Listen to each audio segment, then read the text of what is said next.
जी हाँ, तो आपको थोड़ा सा और इंतजार करना होगा जब हम मुख्यमंत्री जयराम ठाकुर से सीधे बातचीत करेंगे, लेकिन उससे पहले आंकड़ों से रूबरू करा देते हैं हिमाचल का स्टेटस इस वक्त कोरोना को लेकर क्या है। कुल 40 मरीजों की संख्या हिमाचल में। ऊना में 16, लेकिन एक्टिव केसेस पर नजर डालना बेहद जरूरी। सोलन में 0, सिरमौर में 1 और कांगड़ा में 0, ऊना में 0। तो अगर हम एक्टिव मामलों की अगर हम बात करते हैं तो सिर्फ और सिर्फ सिरमौर में जो एक एक्टिव केस है वही पूरे प्रदेश में एक्टिव केस है। बाकी रिकवरी हिमाचल कर चुका है। बहुत तेजी से रिकवरी हिमाचल में हुई है और संक्रमण बहुत जिस तरीके से फैलने की एक आशंका जताई जा रही थी वो आशंका दूर करते हुए हिमाचल ने बेहतरीन प्रदर्शन किया है। चलिए अब शुरुआत करते हैं बातचीत के उस दौर की जिसका आपको इंतजार है। हमारे साथ हिमाचल के मुख्यमंत्री जयराम ठाकुर इस वक्त खुद जुड़े हुए हैं। जयराम ठाकुर जी, बहुत बहुत स्वागत है आपका जनता टीवी पर एक बार फिर से। जी जी, धन्यवाद। और मेरे वरिष्ठ सहयोगी विकास शर्मा भी शिमला से इस वक्त मेरे साथ जुड़े हुए हैं। विकास, अगर आप भी कुछ सवाल प्रदेश के मुख्यमंत्री से पूछना चाहेंगे तो आप भी पूछिएगा। लेकिन सबसे पहले जयराम ठाकुर जी, दीवार मूवी का वो डायलॉग जिसमें अमिताभ बच्चन ये कहते हैं आज खुश तो बहुत हो गए तुम, कमोबेश आज वही स्थिति है आपकी भी, जहां आप ये कह सकते हैं प्रदेश के वासियों से कि आज खुश तो बहुत हो गए तुम, क्योंकि अब मात्र एक एक्टिव केस है पूरे हिमाचल में। जी जी, निश्चित रूप से हिमाचल प्रदेश के लिए ये खुशी का विषय है कि कोरोना वायरस के इस दौर में जब पूरे देश में दुनिया में लगातार मामले बढ़ रहे हैं, जी ऐसी परिस्थिति में हिमाचल प्रदेश भी इस दौर में से गुजरा। 40 टोटल मामले हिमाचल प्रदेश में जो पॉजिटिव आए थे कोरोना वायरस के, जी अब उनमें से एक मामला जो है हमारे पास आइसोलेशन में हॉस्पिटल में रहता है, जी। पर बाकी सब ठीक हो गए।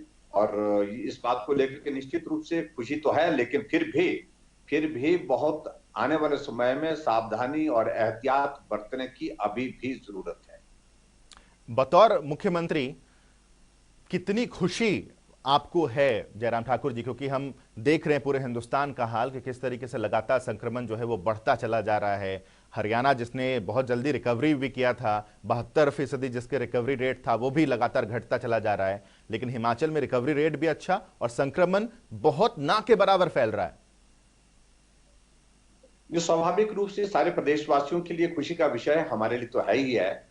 और ऐसे दौर में जब एक बहुत बड़ा संकट पूरे देश दुनिया के सामने है, वो हमारे प्रदेश को भी उस दौर में से जब गुजरना पड़ा, तो हमारे लिए चिंता का विषय। हम पहले उम्मीद कर रहे थे कि इतना नंबर हिमाचल प्रदेश में 40 तक हम पहुंचेंगे नहीं, पहले हम ऐसे कोशिश कर रहे थे। जी लेकिन बीच में थोड़ा सा एक चीज हो गई, एक घटना घटित होगी जिसका जिक्र आप सब लोगों को मालूम है कि जो जी मरकज वाली घटना होगी उसमें 40 में से 26 मामले एक साथ निकला है। जी तो ऐसे में हमको थोड़ा संकट में डाल दिया, संकट में हमने अपने आप को महसूस किया। लेकिन फिर भी उसके बावजूद हमने उस सारी चेन को, उनकी जो है उसको, जो कांटेक्ट की जो चेन थी उसको एग्जॉस्ट किया, टेस्टिंग की, और उसके बाद जो है उसमें हमने कामयाबी हासिल की कि अब हमारे पास सिर्फ एक ही मामला हॉस्पिटल में आइसोलेशन में रहता है।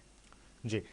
हजारों की संख्या में जयराम ठाकुर जी, जो हिमाचल के निवासी हैं जो दूसरे प्रदेशों में थे उनको हिमाचल में वापस लाया गया है।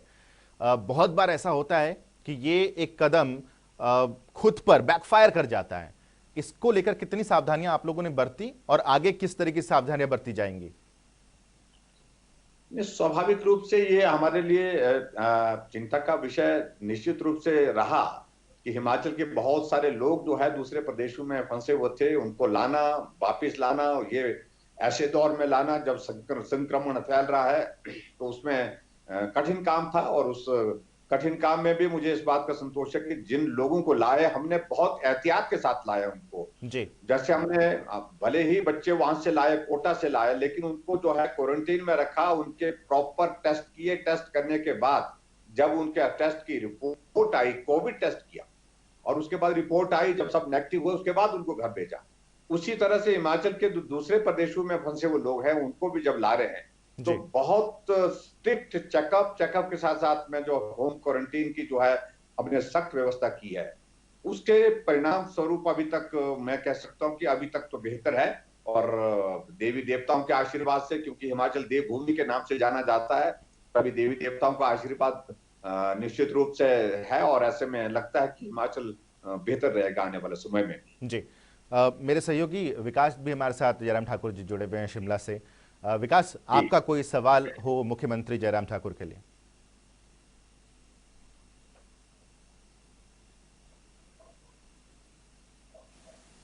परिस्थिति आवाज आपने नहीं आ पा बताई रही किस है। तरह से चल रहा है, लेकिन क्या आप ये बता सकते हैं कि अभी तक कितने लोग जो हैं उनको रेस्क्यू करके जो है वापस उनकी घर वापसी करवाई गई है, हिमाचल प्रदेश वापस लाया गया है? जहां तक हिमाचल प्रदेश के जो लोग बाहर फंसे हुए थे और उनको हिमाचल प्रदेश में लाने में हमने जो भूमिका निभाई है, वो संख्या लगभग, मैं समझता हूं कि लगभग 60,000 के लगभग होगी जी। अभी तक। लेकिन अभी भी बहुत बड़ी संख्या में हिमाचल प्रदेश के लोग जो है, कोई गोवा में फंसे हुए, दूसरे कोई महाराष्ट्र में, कोई बेंगलोर में, कोई दिल्ली है, बहुत बड़ी संख्या है अभी तक भी।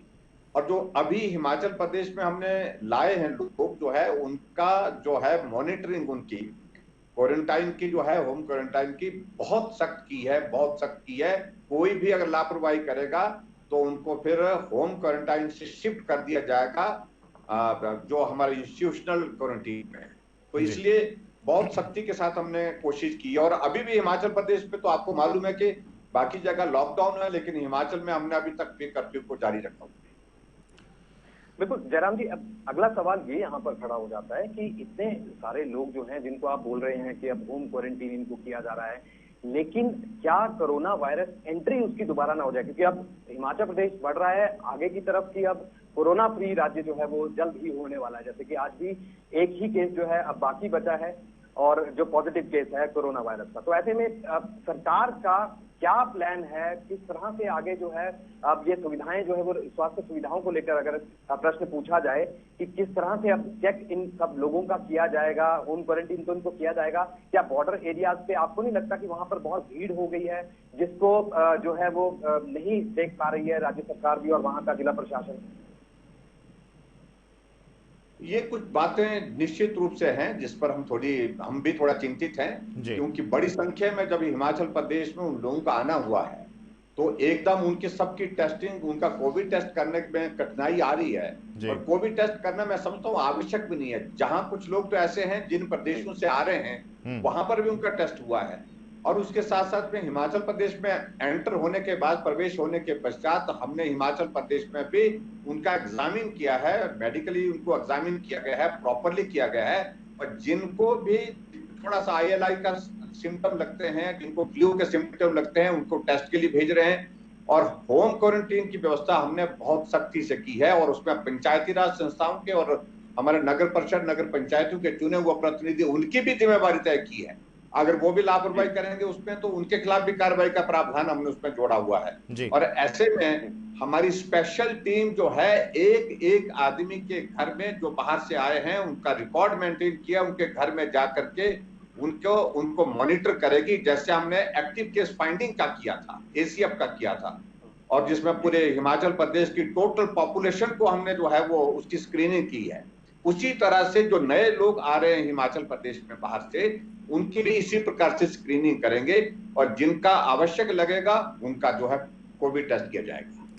जयराम ठाकुर जी, जयराम जी, मेरा एक और मेरा सवाल है यहाँ पर, सीधा सवाल एक ये भी रह गया है सागर जी, ये पूछना बहुत जरूरी है कि अब आने वाले दिनों में आपका जो एग्जिट पॉइंट रहने वाला है, आप मतलब कि किस तरह से आप मतलब देख रहे हैं आपकी सुचारू रूप से जिंदगी जो है वो फिर से पटरी पर लौट आए? अब राज्य में जिस तरह से 24 मार्च से अगर बात की जाए तो लगातार कर्फ्यू चल रहा है, हालांकि ढील जो है वो भी इसमें बीच में दी गई और अब ढील को जो है वो बढ़ाकर 5 घंटे का भी यहाँ पर डिसीजन जो है वो राज्य सरकार ने लिया है। तो जयराम जी, आप ये बताएं कि किस तरह से एग्जिट प्लान क्या है आपका? एग्जिट प्लान में आप क्या सोच रहे हैं, आप कैसे, क्योंकि अफरा तफरी ना मच जाए, इसको देखकर इन चीजों को भी ध्यान में यहाँ पर रखना पड़ेगा। देखिए विकास जी, हिमाचल प्रदेश में ऐसी परिस्थिति है ही नहीं। अभी एक तो बड़ी सीधी सी बात है कि हमारे 6 जिले पहले ही ग्रीन जोन में हैं और उसके बाद बाकी के 6 जिले जो है हमारे ऑरेंज जोन में है। ऐसी सूरत में दोनों जगह हमको जो एग्जिट प्लान के साथ हम आगे जब बढ़ रहे हैं, नॉर्मलसी की तरफ बढ़ रहे हैं, बिजनेस एक्टिविटीज हमारी शुरू हो रही है, तो उसमें कहीं भी ज्यादा कठिनाई नहीं आएगी। और मैं इतना जरूर महसूस करता हूं कि हमको हिमाचल प्रदेश में दोबारा संक्रमण ना आए, इसके लिए ज्यादा काम करने की आवश्यकता है, ज्यादा मेहनत करने की आवश्यकता है, जयराम ठाकुर जी, जरूरत है। लेकिन जहां तक एक्टिविटी शुरू करने के लिए हमें आज की तारीख में भी आवश्यकता नहीं है, कठिनाई नहीं है, लेकिन फिर भी उसके बावजूद हमने बहुत आराम से धीरे धीरे सोमवार से यानी कि कल से हमारा जो है वो जो है बिजनेस एक्टिविटीज को शुरू करने के लिए प्लान शुरू हुआ है, और उसके साथ साथ में और भी बहुत सारी चीजों को लेकर के दुकानें खोलने का जो है वो हमने जो अब नोटिफिकेशन कर दिया है। और उसके बाद हमारी डेवलपमेंटल एक्टिविटीज जो स्टैंड स्टिल हुई पड़ी थी उनको भी हमने शुरू कर दिया है। और ऐसे में अब सभी चीजों को लेकर कुछ रेवेन्यू लॉसेस हमको हो रहे थे एक्साइज में, उसके लिए भी हमने अब नोटिफिकेशन कर दिया, क्योंकि हमारे गवर्नमेंट ऑफ इंडिया जो है मिनिस्ट्री ऑफ होम अफेयर्स की ओर से जो नोटिफिकेशन आई है उसमें उसका जिक्र किया गया, उसको शुरू कर सकते हैं, वो भी हमने शुरू कर दिया है। तो इसलिए बहुत सारी चीजों को लेकर इतना जरूर है कि सिर्फ ऑफिस में अभी हमने 30% टोटल स्टाफिंग के साथ वर्किंग का प्लान किया है, और आने वाले समय में एक हफ्ते के बाद, एक सप्ताह के बाद फिर रिव्यू करेंगे, और रिव्यू करने के पश्चात फिर उसके बाद आगे फिर हम जो है जयराम ठाकुर जी, दिल्ली के मुख्यमंत्री अरविंद केजरीवाल ने केंद्र सरकार से ये गुजारिश की है कि दिल्ली में, चूंकि रेड जोन है पूरे की पूरी दिल्ली, इसको लॉकडाउन हटा दिया जाए। दिल्ली पूरी के तरीके से तैयार है, वो तमाम तरीके की प्रिकॉशन लेने वाले हैं। क्या हिमाचल सरकार ने भी केंद्र से कुछ इस तरह से बात की है? नहीं, हमें तो इस तरह की बात करने की बहुत बड़ी आवश्यकता नहीं। जब चीफ मिनिस्टर के साथ वीडियो कॉन्फ्रेंसिंग में बातचीत हुई थी आदरणीय प्रधानमंत्री जी की, उस वक्त हमने सारी बातों का जिक्र किया था, और हमने उस दिन भी कहा था कि लॉकडाउन अभी तक जारी रहना चाहिए, लेकिन जो जितने भी प्रदेश की परिस्थितियां हैं वो अलग अलग हैं।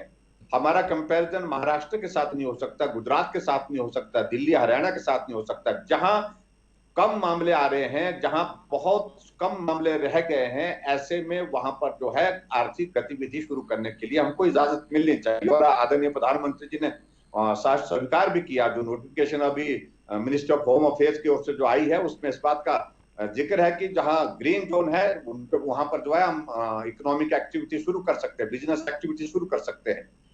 और उसी तरह से हिमाचल प्रदेश में जो हमारा दूसरा ऑरेंज जोन है उसमें भी हमने एक्टिविटी शुरू कर दी, वहां पर भी दुकानों का खोलने का हमने जो है शुरुआत कर दी। जो हमारी फैक्ट्रीज हैं, जो इंडस्ट्रीज हैं, वो भी हमारा काम शुरू कर दिया है वहां पर हमने।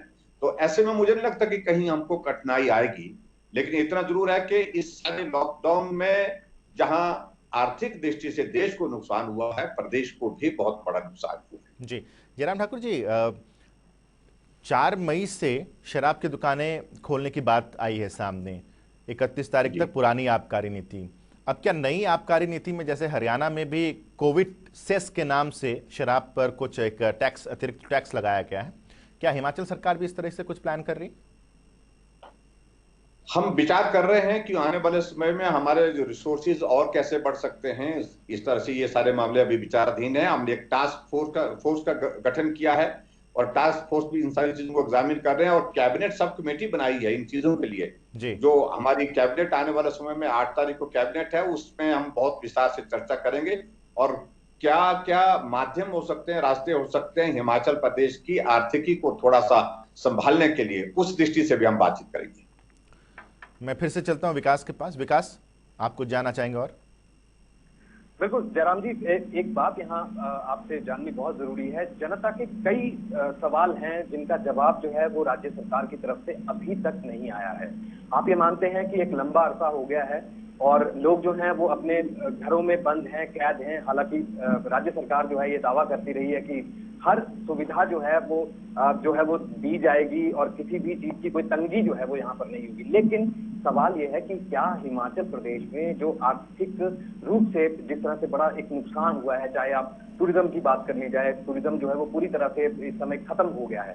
तो ऐसे में किस तरह से आप रिवाइव करेंगे, क्या आपका प्लान है और आगे आने वाले दिनों में अब क्या होगा? क्योंकि जनता ये जानना चाह रही है कि आर्थिक गतिविधियां, आप बात तो कर रहे हैं, पिछले कल आपने डिसीजन कैबिनेट में भी आपने लिया कि धीरे धीरे करके जो है अब इसको पटरी पर वापस लाया जाएगा, लेकिन हाल फिलहाल की क्या परिस्थितियां हैं और राज्य सरकार का प्लान क्या है? आखिर कैसे जो है ये सारी चीजें अब दोबारा वापस पटरी पर इसको लाने की कोशिश की जाएगी? जी जहां तक विकास जी, अभी तक सारे प्रश्नों के जवाब देना संभव भी नहीं और व्यावहारिक भी नहीं है और आवश्यकता भी नहीं है। जी जहां तक मैं महसूस करता हूं, हमारी पहली प्राथमिकता थी लोगों का जीवन कैसे बचाया इस संकट में से, क्योंकि ऐसा संकट आज से पहले ना देश ने देखा, ना दुनिया ने देखा, ना प्रदेश ने देखा था।